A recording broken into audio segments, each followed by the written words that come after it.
catching up. Hang in there.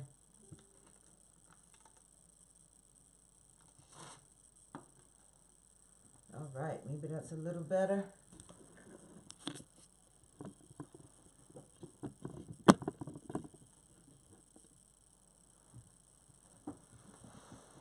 All right, I see Facebook. Can everyone hear me? You can't yet? Okay, let me get it up. All right. Coast is clear now. Let me check out Periscope.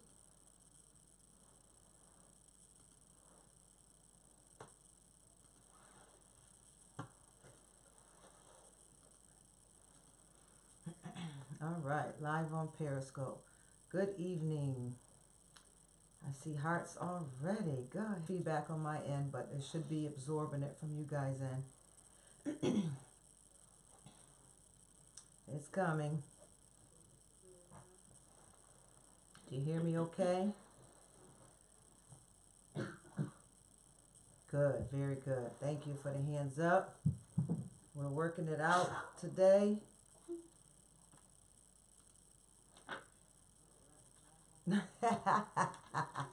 Oh, on Periscope, yeah, I put my camera in a different angle. Facebook can still see it. Yeah, I probably got y'all the wrong way. That's too much business. That's the house. Who knows what could be going on in the house outside that door? Lord have mercy. Yeah, I may have to fix that one.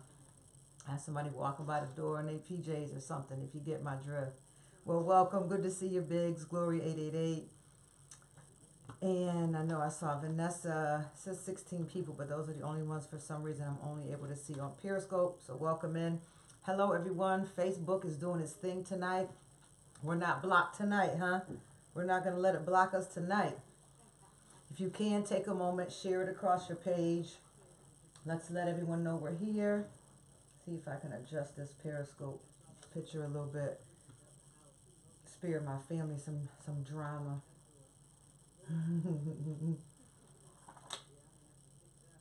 I was trying to get it a little 4K is actually what I was trying to do with the Periscope, because I have a very good camera and it should be getting some 4K view, but to me it's just still not getting it. Still look a little too dark, and I don't think that we should have to suffer that consequence for some reason. It's still dark.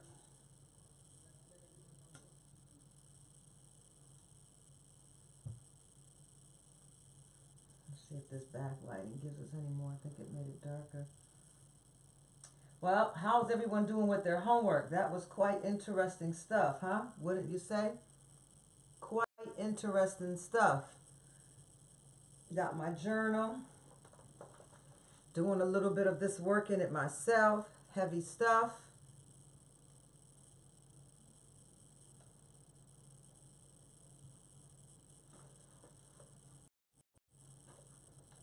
Making sure everyone can hear me. We good? I want to start rolling right now, so let me know if we're good.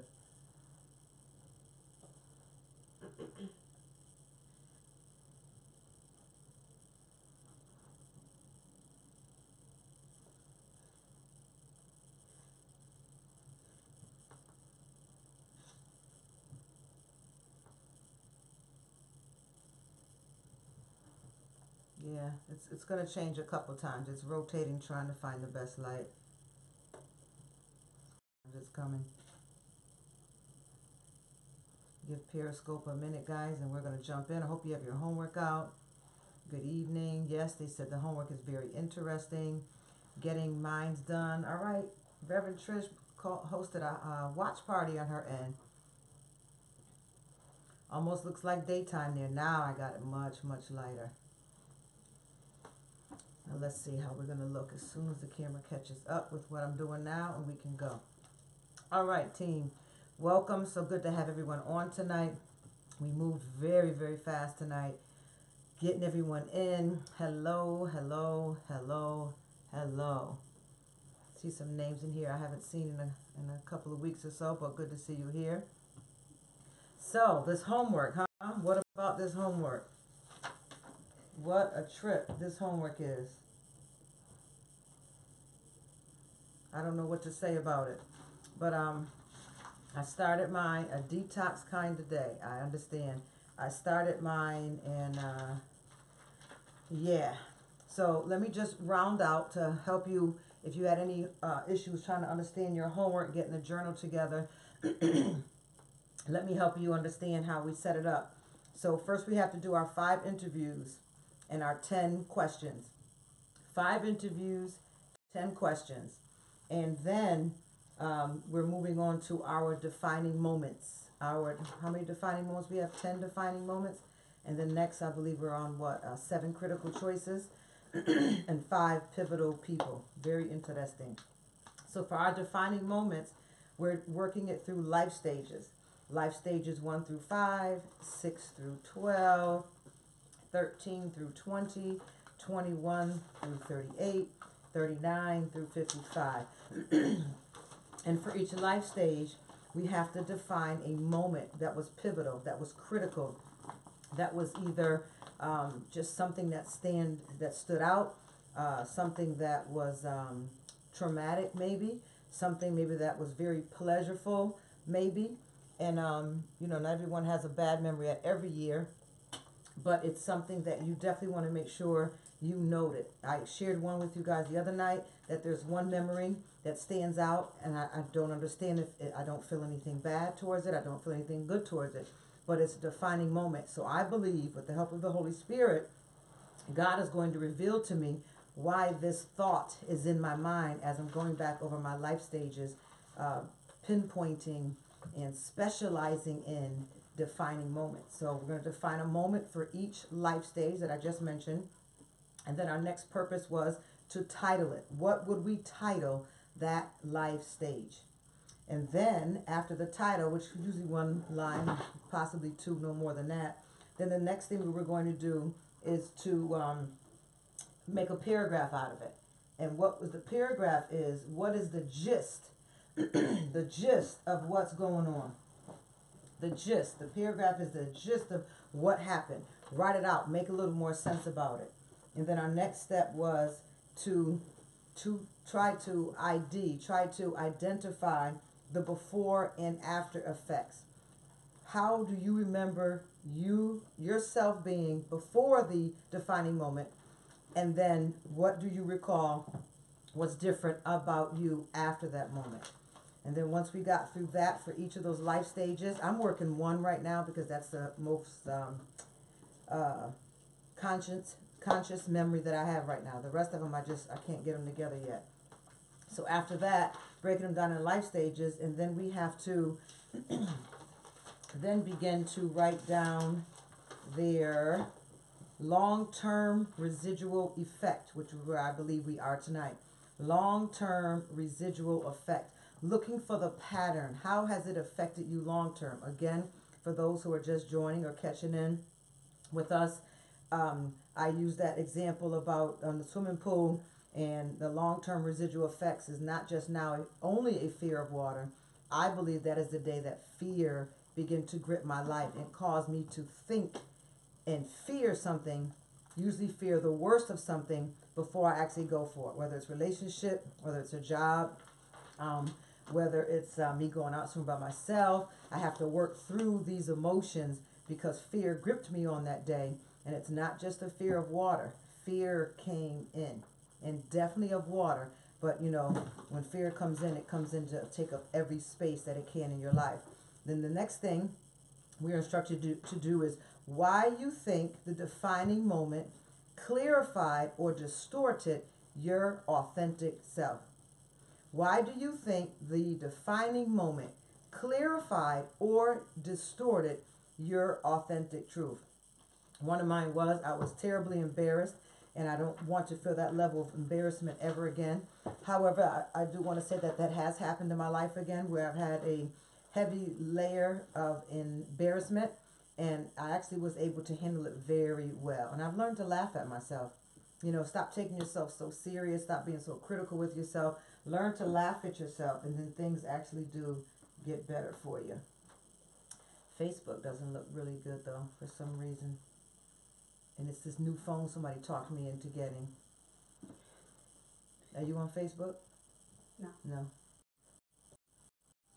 So let's get to the book.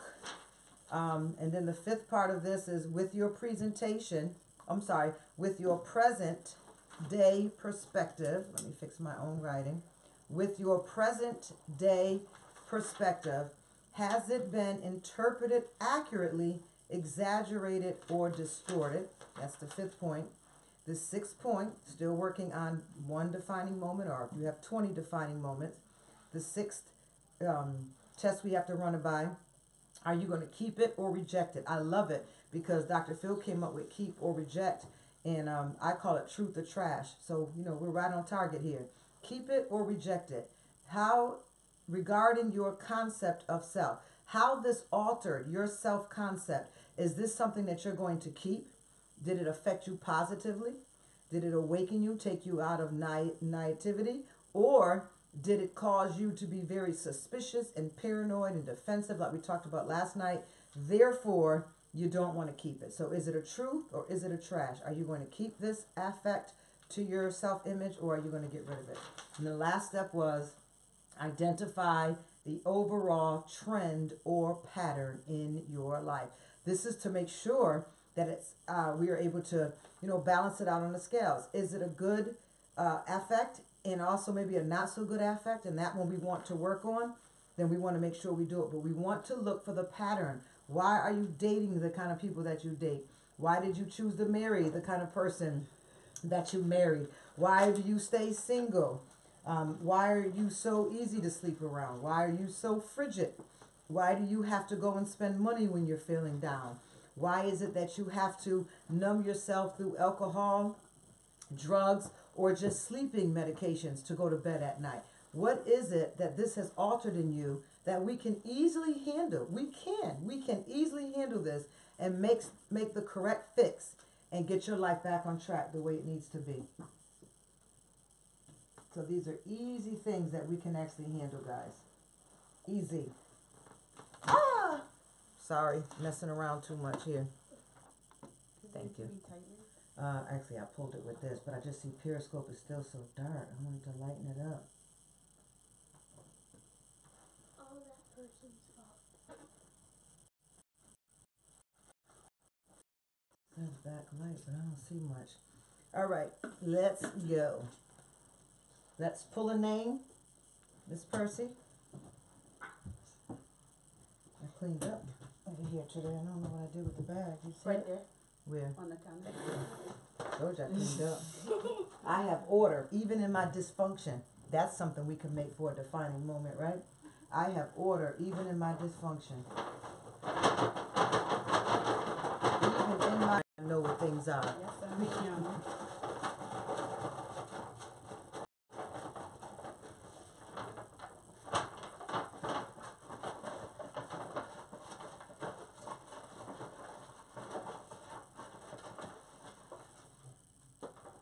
I hope you got it. Yeah, a whole bunch. No, you only allowed one, man.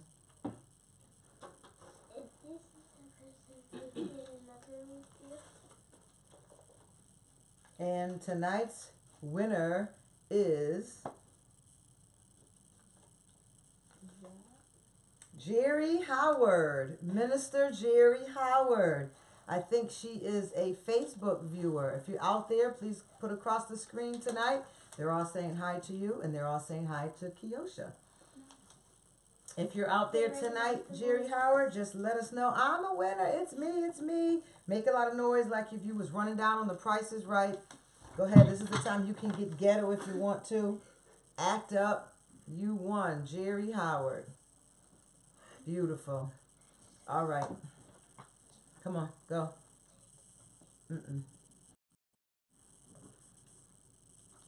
It's still a little dark here on Periscope. I don't know.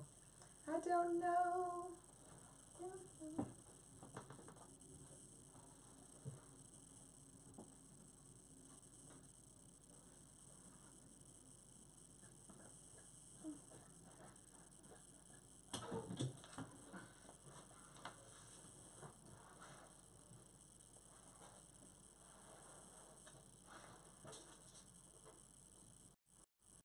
All right, we're going to go to our page tonight. I'm opening up the material.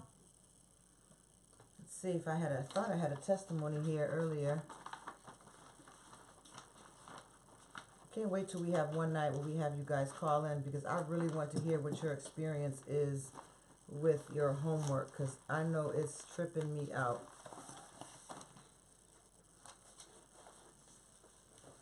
It's tripping me out.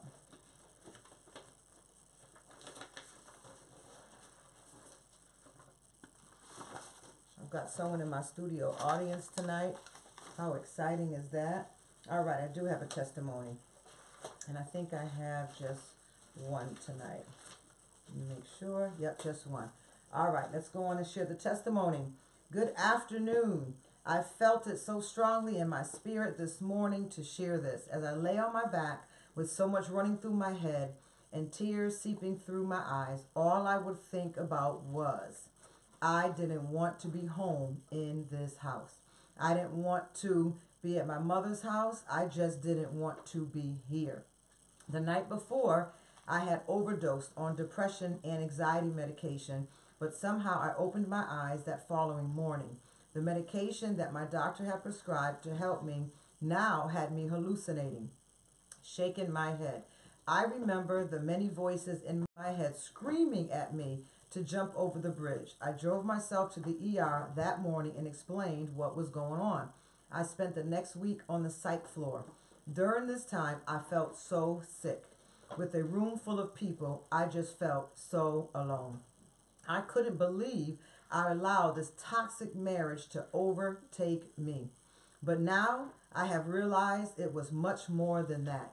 It was also the other stuff: molestation, rape, abandonment, depression, and feeling numb. All of this came tumbling down on top of me. Fast forward to October, around November 2017. I was sitting in the church pew, and this lesson was on the Valley of Dry Bones. At this time, I felt like I was the driest place I could have ever been. The pastor stated that God will breathe life back into the dead situation. I was like, wow, this word is for me. After church, I went home, got on my knees, and cried out to God, Lord, please use me to help others by sharing this testimony. 2 days later, I received a call asking me to speak at 2 different locations. I was in such awe what it means to you to get a word when you're in a dry place like this. The person that called stated she had been praying and for about 2 weeks, and God continued to show her my face. God is just so amazing. I say this all to say, even though I'm not exactly where I want to be, I am grateful to even be here because God kept me. Apostle, you are such a blessing to so many, and I pray that God continues to use you to help others get out of that dry place. I pray this blesses someone today. Come on, we know what we do for testimony. Let's give the hands up for testimony, and we're going to go ahead and get in our chapter lesson for tonight because we've got some good stuff to bring forth. We've got some good stuff to bring forth. I'm reading so far ahead already. All right, we got through connecting the dots. Let's move forward from this page. So how's everyone doing tonight? We doing all right? I think we stopped at step 3, right? Okay. Let's see. I want to see comments out here. What y'all saying? Before I jump in. All right, we're giving a praise for testimony. Jerry, did you hear your name that you won tonight? You're going to have to email me and let me know which that you want. Does Facebook look very bad on you guys' side, or is it just the way I'm looking at it? Because it looks horrible what I'm looking at here.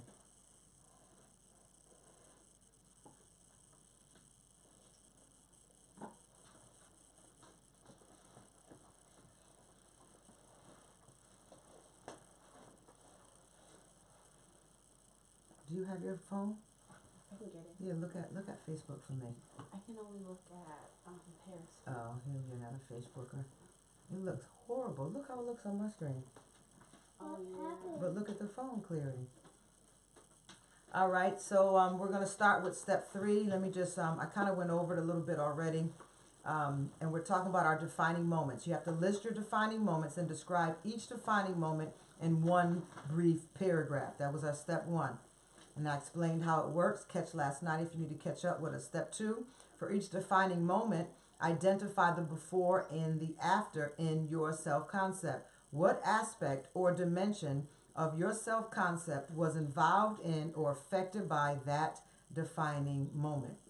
Maybe the defining moment had an impact on your sense of peace, your hope, ambition, joy, or love. Whatever dimension was affected, name it here in step 2 in writing. Looking good. All right. Looks fine on my end. So it's something in this house then. Figures. This is where I have to walk through the valley of the shadow of death, man. Them demons. And then step 3 is where we are tonight.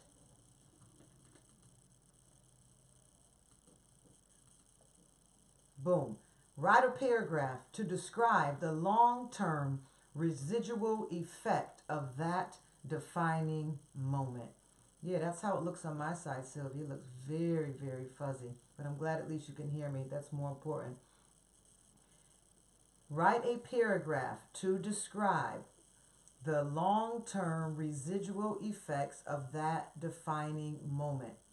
How has that defining moment affected you long-term? What you are looking for here are aspects about yourself, qualities or lack of qualities that have developed as a direct consequence of that event. Whatever your defining moment was, we're going to make it a little longer now. Now we're looking for a direct consequence. If this hadn't happened to me, boom or boom. Your paragraph might begin, as a result of this defining moment, I believe that I have lived my life with a tendency to be in blank, or with an approach to living that is governed by a self-concept that includes blank.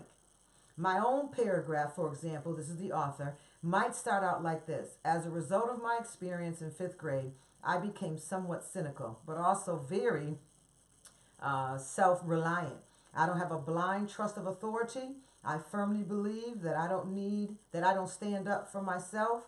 It is very possible that no one else will. I recognize that I cannot expect anyone to carry me through life, and so on. Put some precise language around the parts of yourself you acquired as long-term consequences of this incident.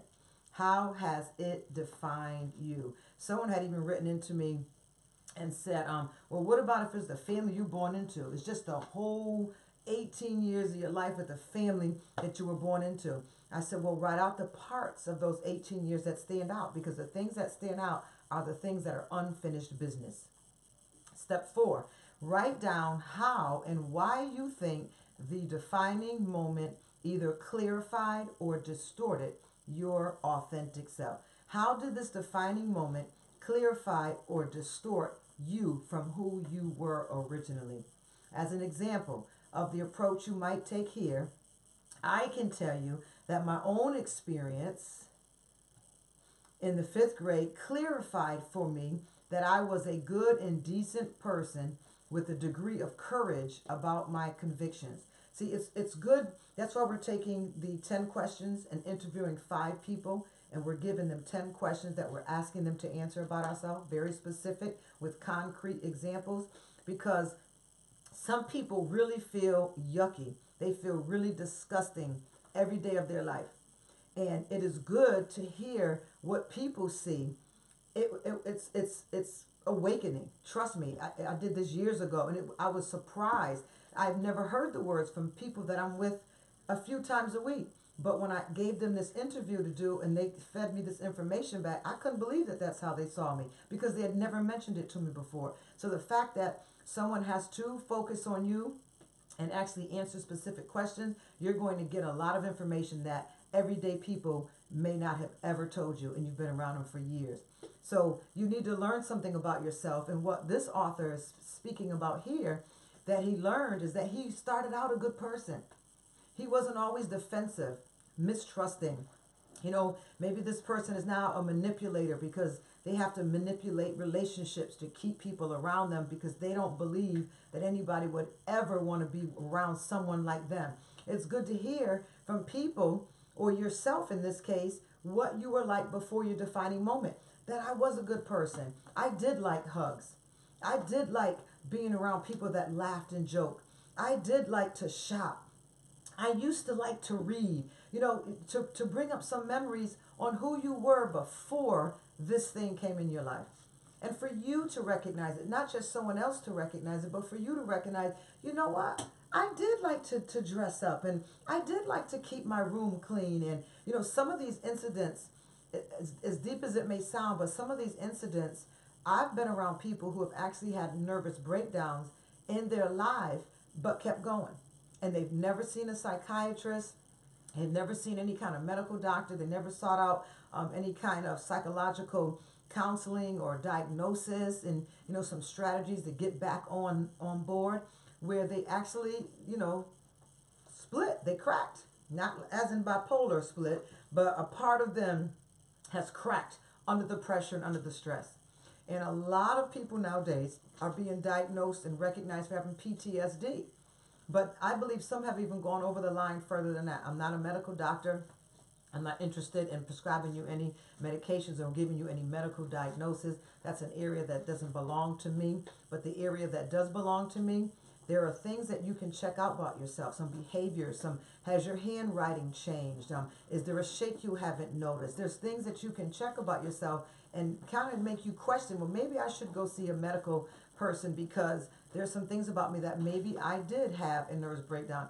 And you may have done very well with coping mechanisms that you may not need medication, or you may need medication and a counselor, or medication and a coach, or just go see a coach. Get someone in your life that can be consistent with you and speak well with you and do follow-up with you. You know, someone to hold your hand to get you back on the grid again because you checked out. It was too much. So it's good when we do these self-reflections to research our defining moments, to say, you know what, I was a good little girl. They told me I was a bad little girl. They told me I was a nasty little girl. I was a fresh little girl. I've heard all kinds of comments from people. And, you know, one little girl, she always had daddy issues, always. And so she was always sitting on male's lap. And so her mother used to say to her, you hot little thing, get out of here. You little hot little thing, you're going to get something one day you can't handle. And she said she never knew what her mother was talking about. She never knew why her mother said it. And, you know, she called in because we had the maternal jealousy thing going on. And I told her, I said, well, that was already a sign of daddy issues, because you're already looking for the feeling of a man. And it had nothing to do with you being hot. But by her constantly putting that in your little 4-year-old mind, I'm sure after a while, what she spoke over you is what you had probably adopted for a lifestyle. Then I began to ask her, of course, were you mischievous sexually? And then all this other conversation came out. But we had to go back to this defining moment where she just sat on the last person's lap, where her mom said the nastiest things to her. And it changed her. It altered her, that she thought she was a good girl, and she realized that day she wasn't a good girl. She thought she was a sweet girl, and that day her authentic self was lost, where she began to take on this new belief that she wasn't an innocent girl or a sweet girl. And she also began to look at men differently, because what is it that men can do to me that I won't be able to handle? I just wanted the affection of a male. 4 years old, and we got mothers speaking this kind of stuff to kids. Isn't it interesting? So we had to go back, and, you know, she was the one in her group of friends that they always said that she was combative. She had a nasty attitude. She cursed all the time. She didn't care if people thought about her. She didn't care what men thought about her. She was just that one. And she said she hated being that person, but it's who she had adapted. It's who she had taken on, this personality that she had taken on. And she said she would go home at night and say, God, I wish I could be somebody else, because my friends are always looking for me now. And she's in her 30s, to have a skank attitude, to be the trash talker, to be like, what she identified to me was being like the Monique on TV and in the movies, that this was the reputation she had taken on. So now she was stuck living this reputation that she didn't like. but it came from her mom talking to her the way she did because she was looking for love. And she had no idea what it would look like to sick-minded people for her sitting on these different laps instead of explaining to her, you can't do that. I taught my granddaughter when she was little, I said, monsters, some people are monsters. You can't sit on monsters' lap. You got to talk to them in the language that they understand without causing fear on their life, but causing them at the same time to, at this certain age, you're old enough now where you're sitting on all these laps, then we've got to come against this naiveness that's in you. So my point in telling you this is to understand that when you go searching for these defining moments, Dr. Phil mentioned to us to feel the moment that you're in. What emotion are you experiencing? What was going on in the room? Who was supposed to be there that wasn't? Who was there in the room? What did you have on?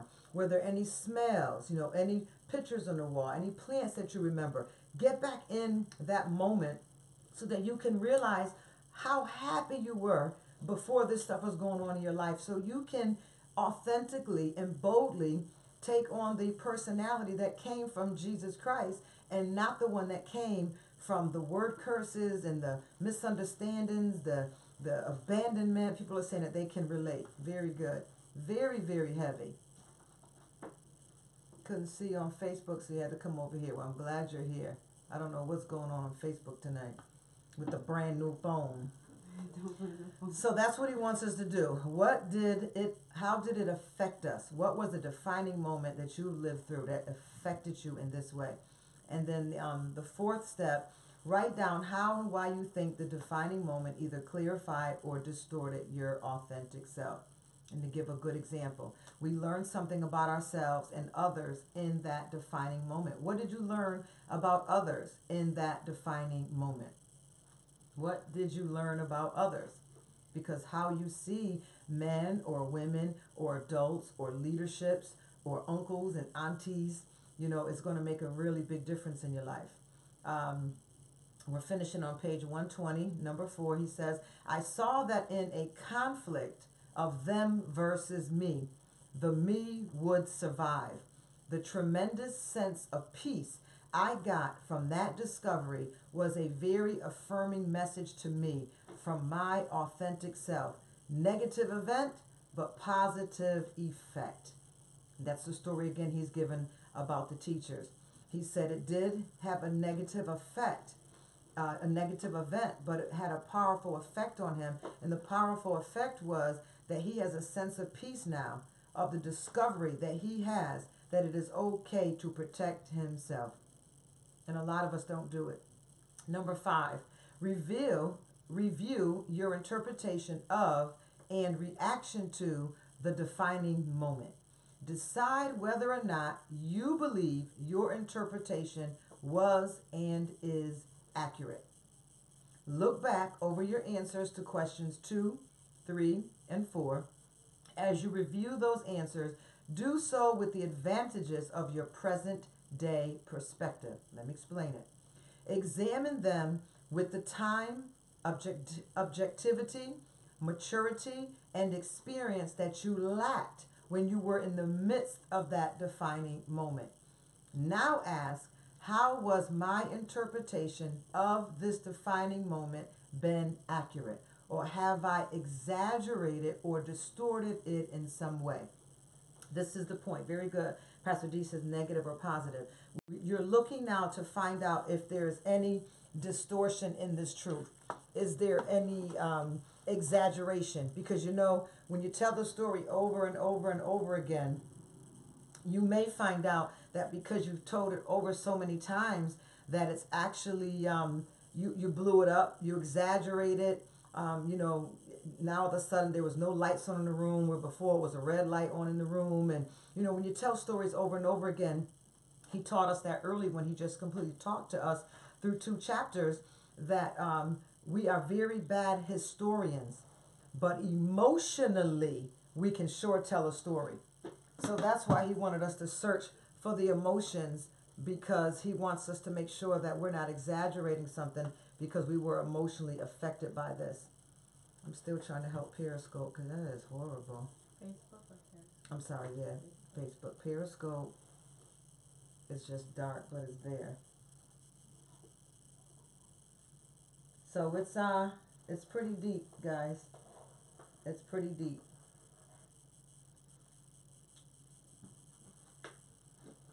But I know we can do it. All right. So is your interpretation of that moment exaggerated or distorted? This is the part that I cannot remember with the pool part for me. I cannot remember who actually pushed me in. And I don't know if I knew at that moment or not. It was just so much fear rushing through me that I was just completely bugging out from being pushed in. I don't even know if I knew even at that time who did something like that to me. So, there's some blanks that we're going to go back and fill in throughout the year. I had someone email me and said, I'm not moving as fast as the class, but I'm trying to get my homework done. Listen, this is life work. You are under construction. Where you had at, Biggs? You are under construction. There is absolutely no rush to getting this work done. If it takes you 16 months, 16 days, or 16 years, this is absolutely no rush. The point is, you have to 100% do the work. That's all I'm asking.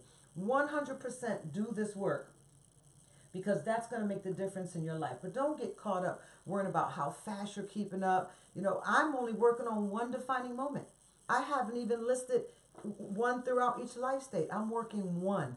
But every day I'm going to go back and I'm going to take that hour and I'm going to take that time to find other defining moments. So please don't rush it. This is life work. It is okay to say I am under construction, and however long it takes is however long it's going to take.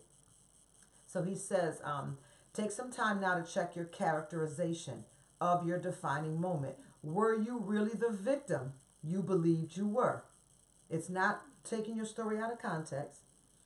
Was the victory or the loss or the outcome properly characterized by you, to you?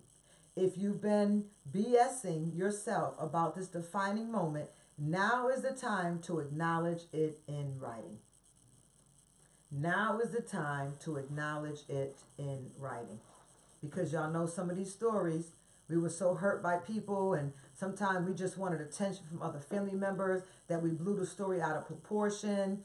And you don't have to go back and tell the family members that you lied in your youth and, I blew it out of proportion, and because they're going to be like, I knew you was nothing but a liar. Don't go back to broken people trying to fix a fixed issue with broken people. It's just not going to work. This time is for you. It's time for you to say, I exaggerated that. You need to journal it. I exaggerated that issue. That's really not how it happened. I think I agitated it. I think, I exaggerated. I exasperated. I think I amplified that thing. I embellished that thing like it was a Christmas tree and all it was a leaf. Be honest with yourself on it now, because if not, lies never ever go away. They stay forever and ever and ever, and they torment you. Absolutely they do. So now is the time to check to make sure your belief of the story is exactly how it went down. And if not, you might want to call in and talk to me about it. Let's talk through it, because we may need to find out, why did you embellish it? Why did you lie? Why did you get this person in trouble? Or whatever the case may be. And then number 6, hello. And number 6, write down whether this is something that you think you should keep or reject. With regard to your concept of self, include one paragraph as to why. We are working the meat out of this thing. Your task here is to evaluate what you took away from the defining moment. If your takeaway from it has been negative, be honest enough with yourself to say so. If, on the other hand, a painful ordeal has taught you something worthwhile and positive about yourself, then be honest enough to acknowledge that. Whether the results have been negative or positive, write some explanation of why. An example. As difficult as his defining moment was for the author, as an 11-year-old kid who had never talked back to an adult or been defiant a day in his life, I can see that it instilled in me a high degree of self-reliance. It awakened in me an acute awareness of my duty to protect myself. Remember we talked about defensive and defensive people last night? Go back and re-listen to last night. You can probably catch it probably about 9:30 because we had a lot of connection problems last night. If you can catch it about 9:30, between that and 10, we're going to be talking about why are people so defensive and how can you deal and communicate with defensive people. And one of his reasons why, because he had an acute awareness of his duty to protect himself, and it forever erased his blind faith in people with assigned authority. Those are the things I would write down in answer to this question. I wouldn't want to relive the moment, but at the same time, I see that it called into action some traits that have been served and served me well. Thank you very much. So he found some good effects out of the negative event. Suppose, however, that the defining moment had an entirely different effect on me. Suppose, for example, that as a result of it, I had become some kind of paranoid rebel, unable to function in any kind of social system or relationship because I had become a self-righteous crusader, seeing a hidden agenda in every person I ever encountered. Now this right here is somebody needs to do a real good teaching on this. I know I'm probably going to end up with one throughout this year because we have a lot of rebels in the church. We have a lot of rebels in our companies, in our associations. And, you know, at one time it was really like a common slang to always be emphasizing this rebel. I'm a rebel. I'm a rebel. But when you look up the word rebel, and as far as being a Christian, it is as bad as calling yourself an infidel. Being a rebel, it is not acceptable. Listen to the definition. First of all, a rebel is paranoid. So a paranoid rebel is unable to function in any kind of social system. They do not function in social systems. This is the stuff we bring to church, y'all. This is the stuff that we burden our senior leaders, our pastors, our ministry teams, those who are on committees with us. We burden them with this flawed personality, this emotional instability, because we didn't get our personal development right. So we bring this stuff to the church and we bring it to God as if the church is the wizard and they're going to change everything about our personality. The anointing will cause you to be another person, but it has to come through the washing in the word. And you know, we're in a generation now where churches, they act like we're all Catholic, like there's only one person that's responsible for reading the Bible and the rest of us don't have to. The washing of the word. And you have to get yourself together on your personality. No one is responsible for your personality development, and no one should be responsible for tolerating your personality development unless you take us back 3 chapters where we talked about the Popeye syndrome. It is what it is. I am what I am. That's the Popeye syndrome. That is a passive way of allowing your life to be an excuse by you to be the way you are and telling people that they have to tolerate you the way you are. So now you want to be a minister. You want to start your own ministry. You want to have a prayer group. You want to get online. But you're a paranoid rebel who is unable to function in any kind of social system. The church is a social system. Your networks are social systems, but you have trouble in social systems. Let me give you the key word. Let me give you the key word, because no one's going to say, I have trouble in social systems. Let me tell you how we say it today. I don't like people. I don't like people. I don't know how you do it because I don't like people. How you don't like people? And you was born in this earth by a person. You was raised up around people. You wasn't in a barn. You wasn't in a zoo. You have to minister to people. You work with people. You have little people come out of you. You run into people when you pay your bill, when you turn your lights. You engage people all day long. How you don't like people? No, it's not that you don't like people. You're a paranoid rebel. And you need to get that personality flaw together before you try to start any kind of ministry or any kind of business. Because how are you going to be? I know some pastors. It's embarrassing to us all. They're on Facebook talking about how they don't like people. This is why I don't like people now. This is why I can't stand people now. You're a pastor. Who's going to join your church? And you're on Facebook. I don't like people. Thank you, because I was coming this Sunday, but I will not be in your church. That's the paranoid rebel. That is the language of a paranoid rebel. I don't like people. You know why? Because you are unable to function in any kind of social system. You are always quick to get off Facebook.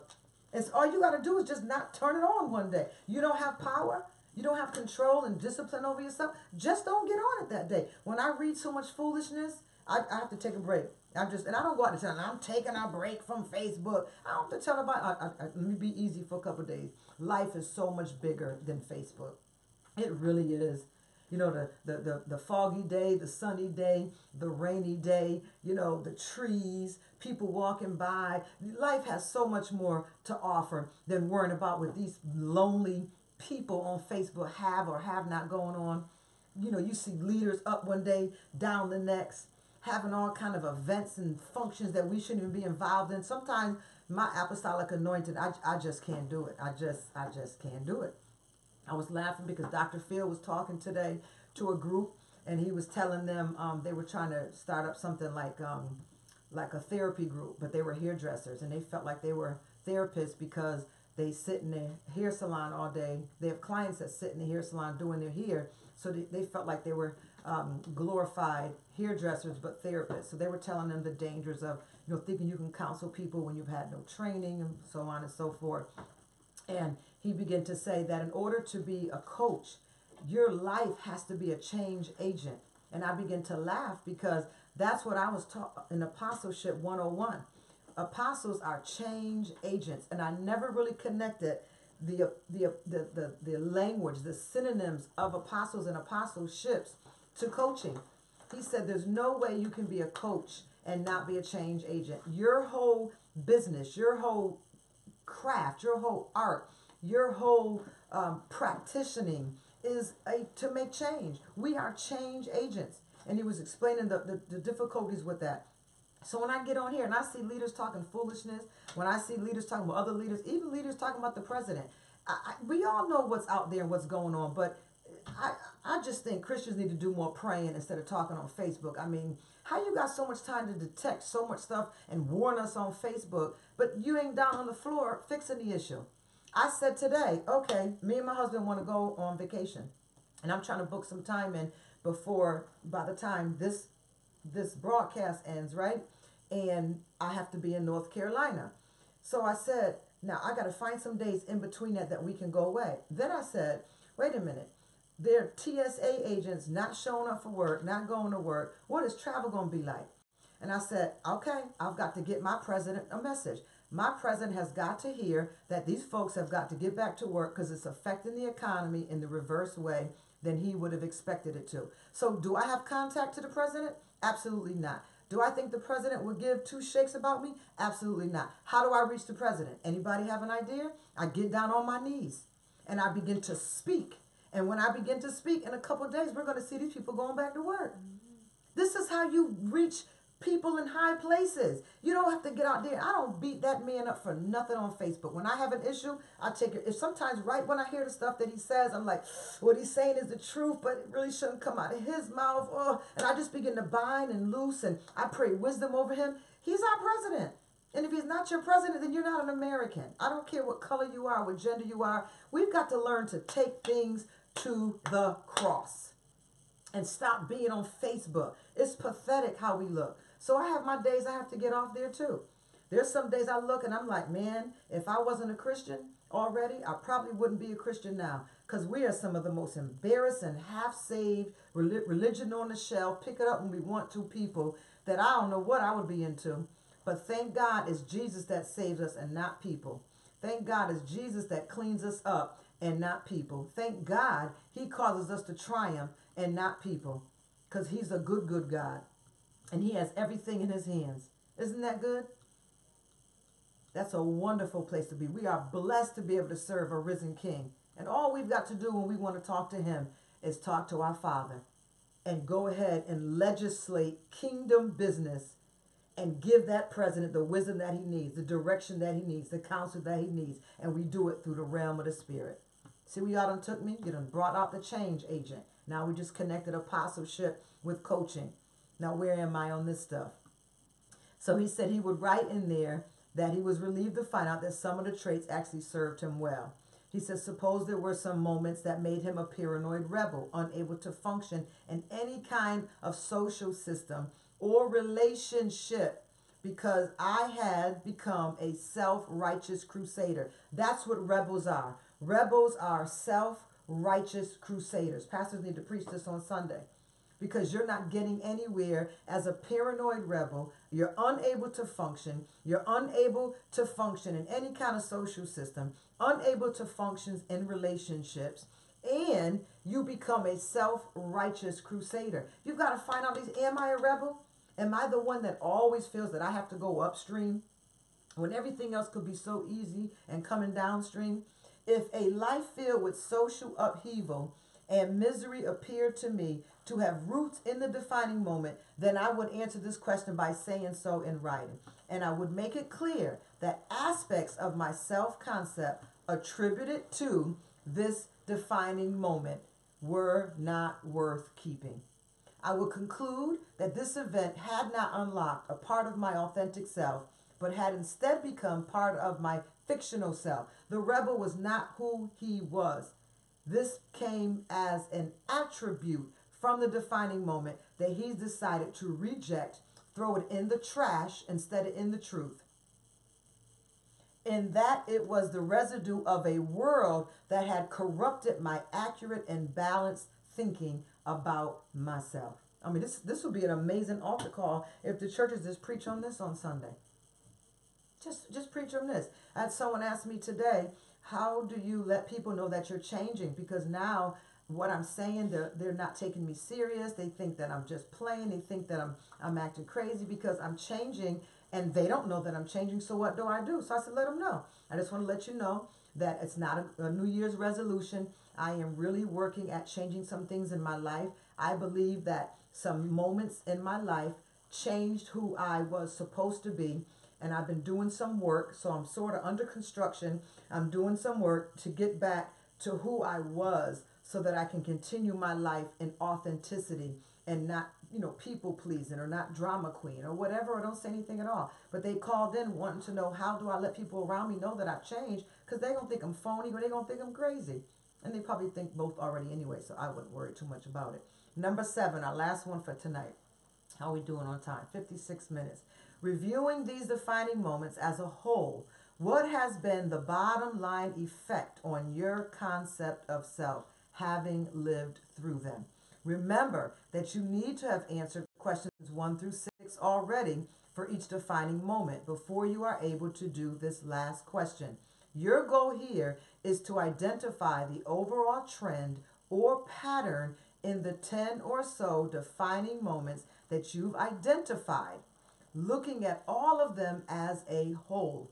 Would you say that your defining moments have affected your life positively or negatively? Now extract from what you have written, we're almost done.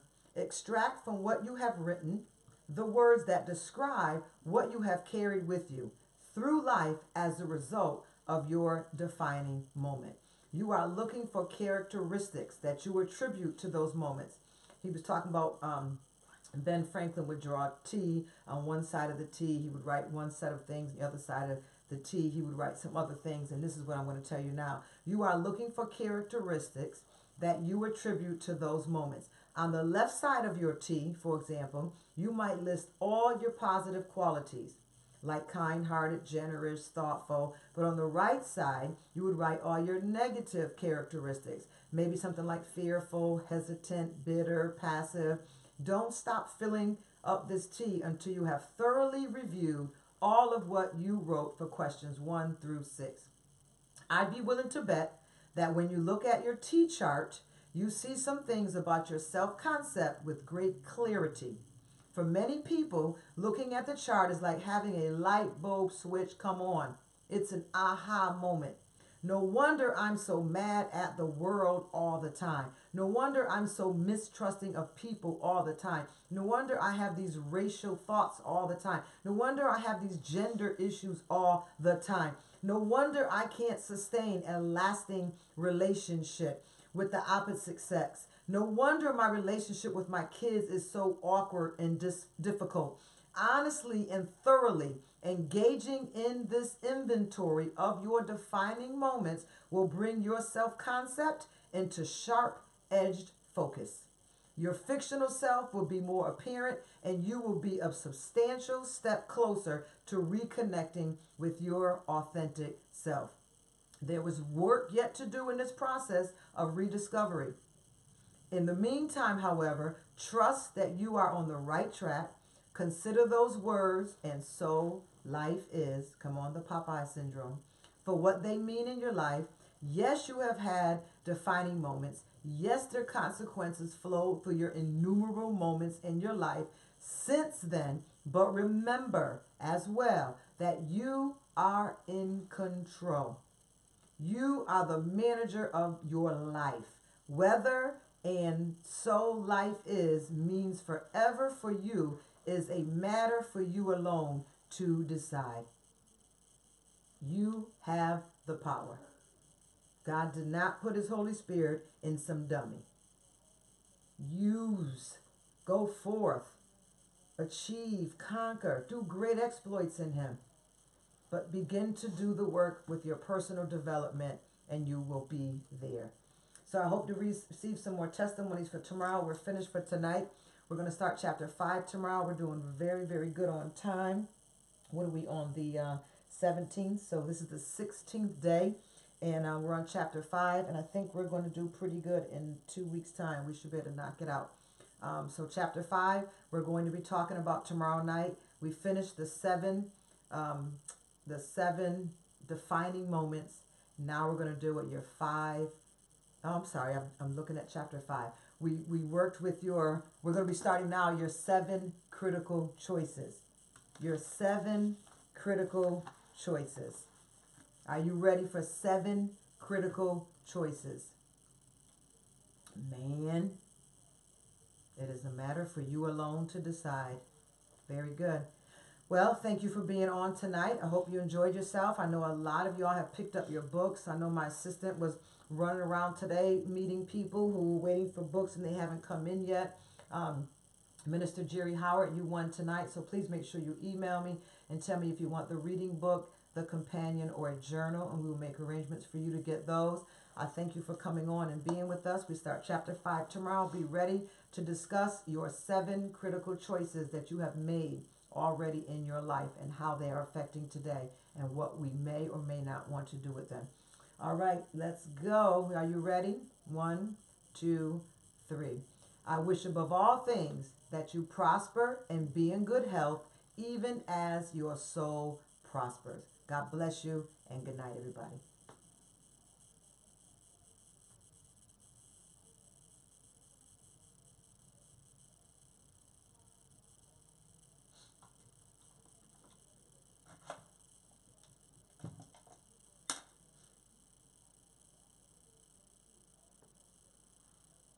Good night to you too. Night, Biggs. Thank you. We're getting there. I just want to be so clear that we have the understanding. I really want us to get it.